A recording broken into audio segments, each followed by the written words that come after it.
Bonjour à tous, je souhaite vous donner quelques conseils sur la démonologie. J'ai pas mal vu de vidéos passer sur les démons. Il y a pas mal... moi, alors, c'est pas une question de croyance. C'est-à-dire, si on y croit, on les voit. Si on n'y croit pas, on les voit pas. Non, non. Il y a des faits avérés de choses étranges qui se passent.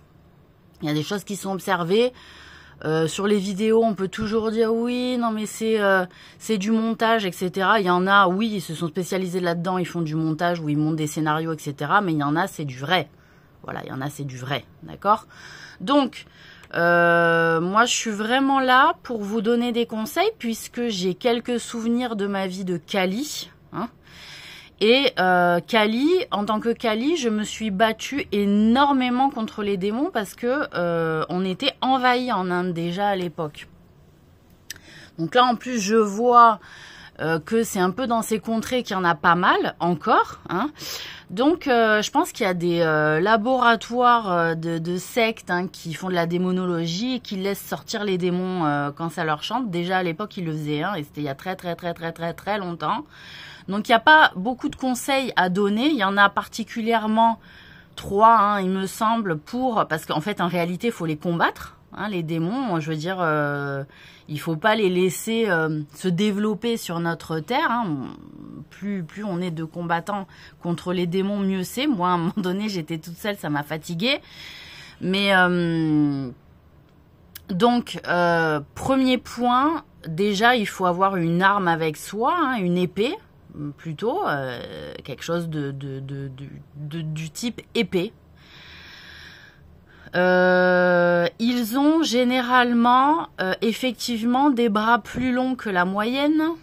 Ils ont des membres différents des nôtres. Ils ont une manière de bouger qui n'est pas forcément la même que la nôtre. Ils vont dans des endroits que nous, on n'arrive pas à aller, donc c'est-à-dire dans l'invisible. Et ils ont souvent des voix particulière. Alors, il faut faire une distinction entre des démons et des gens qui sont possédés. En l'état, la personne qui est vraiment possédée et on a tout fait pour la désensorceler et que ça ne fonctionne pas, elle va mourir avec le démon, en fait.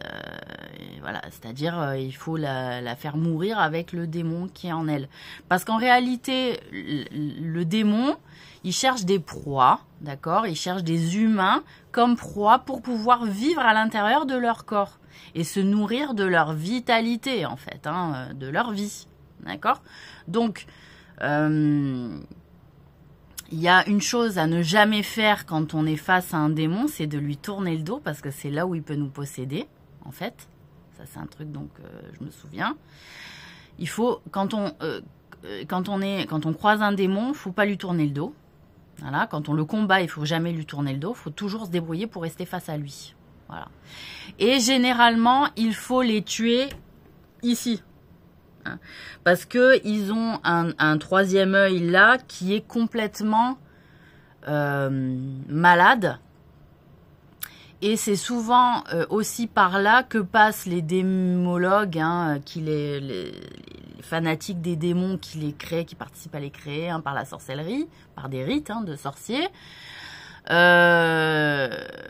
Ils utilisent la vitalité du troisième œil des humains pour les créer aussi.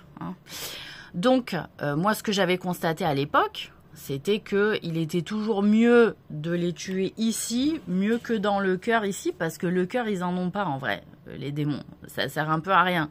Donc ici, parce que la conscience, elle y est plus. Voilà. Donc, il n'y a pas grand-chose à savoir en réalité. C'est juste les reconnaître. Ils ont des membres anormaux. Des membres différents, une manière de se mouvoir différente de nous. Ils vont dans des lieux que nous, on n'arrive pas à aller dans l'invisible. Ils ont des voix souvent différentes. Ils ont des cris aussi différents de nous. Et il ne faut jamais leur tourner le dos parce que c'est là où ils peuvent nous posséder.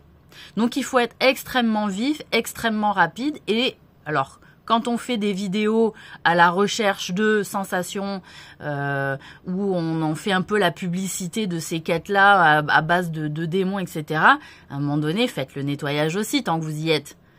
Parce que c'est bien beau d'aller les chercher, mais si on les multiplie pour faire des vidéos et faire des vues sur TikTok, moi, ça m'intéresse pas. D'accord? À un moment donné, faut nettoyer, faut les tuer, ces démons-là.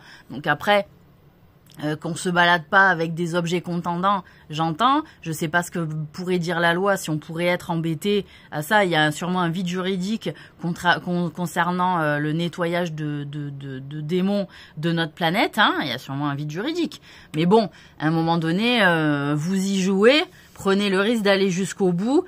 Et parce que laisser fleurir les démons comme ça sur Terre et faire des vidéos sensations, etc., c'est pas intéressant pour notre planète, je vous le dis, surtout qu'ils se nourrissent de tout un tas de choses, dont les animaux, et notre Terre, elle va être plus malade si on les laisse proliférer comme ça.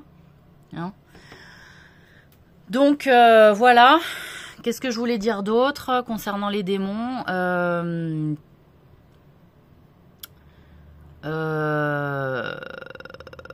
Ah oui, concernant tout ce qui est les désensorcellements, là, que ce soit fait par les prêtres, etc. Si vous n'êtes pas sûr d'aller jusqu'au bout, de tenir tête face au mal, hein, face à l'être maléfique auquel vous allez devoir faire face quand vous allez désensorceler quelqu'un, déposséder notamment quelqu'un en réalité, et que vous n'avez pas... le problème, c'est que quand on est face à une force qui est invisible, on peut se balader avec l'épée dans le vide comme ça va pas forcément fonctionner. Donc, il faut avoir effectivement les bonnes paroles de désensorcellement, hein, en citant des textes sacrés ou des prières notamment, hein, des prières qui sont bien plus efficaces aussi, les prières aussi. Et il faut tenir tête, aller jusqu'au bout. Voilà. Et c'est-à-dire, si on considère qu'on peut être impressionné par le truc surnaturel, un peu, c'est-à-dire surnaturel, en fait, ce sont des phénomènes naturels, mais surnaturels, parce qu'on n'a pas forcément l'habitude d'en voir souvent. Donc, plus on fait de la sorcellerie, plus on sera touché par le risque d'être possédé, par le risque d'être ensorcelé. Dieu ne laisse pas quelqu'un touché par la sorcellerie, c'est-à-dire il ne laisse pas posséder quelqu'un qui n'a jamais fait de sorcellerie, quelqu'un qui s'est jamais amusé à faire posséder un être par un autre être invisible. C'est-à-dire il faut avoir fait le mal aussi dans sa vie pour être touché par ce truc-là. Donc ça peut être une mère, ça peut être... des fois c'est les enfants qui sont touchés, mais parce que la mère elle a merdé, ou la grand-mère elle a merdé aussi. Elle a fait des années de sorcellerie, des années elle s'est intéressée à la démonologie, etc. Donc ça touche aussi les descendants des familles. Hein, faut le savoir ça, parce que des fois la mère elle a pas fait, non mais la grand-mère, ou une tante, qui a foutu la merde dans la famille, et là toute la famille elle est touchée. Et c'est pour ça que je suis très en colère, hein. Parce qu'il y a énormément de mal qui sortent et vous allez être touché à un moment donné, que ce soit vous ou vos descendants, par un mal. Donc voilà, c'est pas responsable. Qu'est-ce que je voulais dire? Donc voilà, donc quand on est prêtre ou quoi ou qu'est-ce, hein, qu'on se dit qu'on désensorcelle, qu'on fait la dépossession, etc. À un moment donné, il faut se dire qu'on va devoir tenir tête jusqu'au bout. Hein, parce que la force démoniaque, la force maléfique, l'idée c'est qu'elle dit attends, tu vas flancher et je vais te posséder avec, parce qu'elle se nourrit de la vitalité en fait, de nos vitalités en fait. Donc et puis il faut alors les objets, hein, comme les croix, en fait c'est une force mentale qu'il faut, hein. Il y a aussi une croix, c'est pas dérangeant, mais ça va pas nous donner non plus une force. Ça va nous donner peut-être ça va nous rassurer, hein. Mais en réalité, c'est une force mentale. Et surtout, il faut communiquer, hein. C'est-à-dire, il faut parler, il faut donner des ordres, donner des indications. Va-t'en, sors de cette maison, laisse cette âme tranquille. Elle n'a pas pactisé avec toi, tu n'en as pas le droit. Dieu ne t'a pas autorisé à. Il faut vérifier aussi que la famille n'a pas pactisé, voilà, n'a pas fait de sorcellerie, hein, n'a pas appelé les esprits aussi, parce que à partir du moment où vous vous mettez dans un emmerdement comme ça, l'esprit il dit non, elle a une dette. Satan il peut dire non, elle a une dette envers moi, elle a fait appel aux démons, elle a fait appel aux esprits, elle a fait appel à des pouvoirs de sorcellerie pour devenir moins malade, pour être plus belle, pour faire le mal à une copine, etc. Et là, vous êtes dans la merde.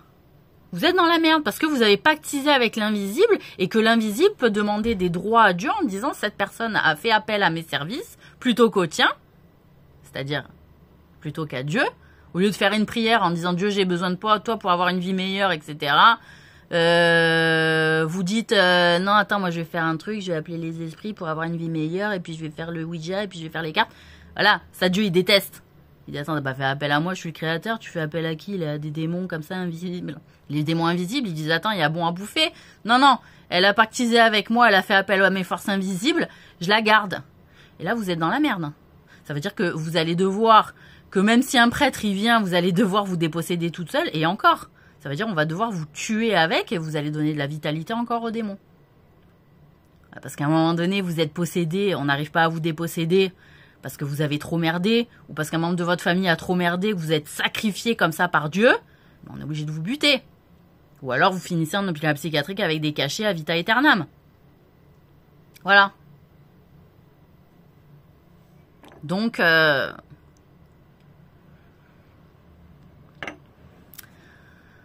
voilà, mes conseils, hein, les petites gamines là qui s'amusent avec des trucs achetés. Je suis pas contente, hein, Cultura. Hein. Vous avez Cultura, je suis désolée.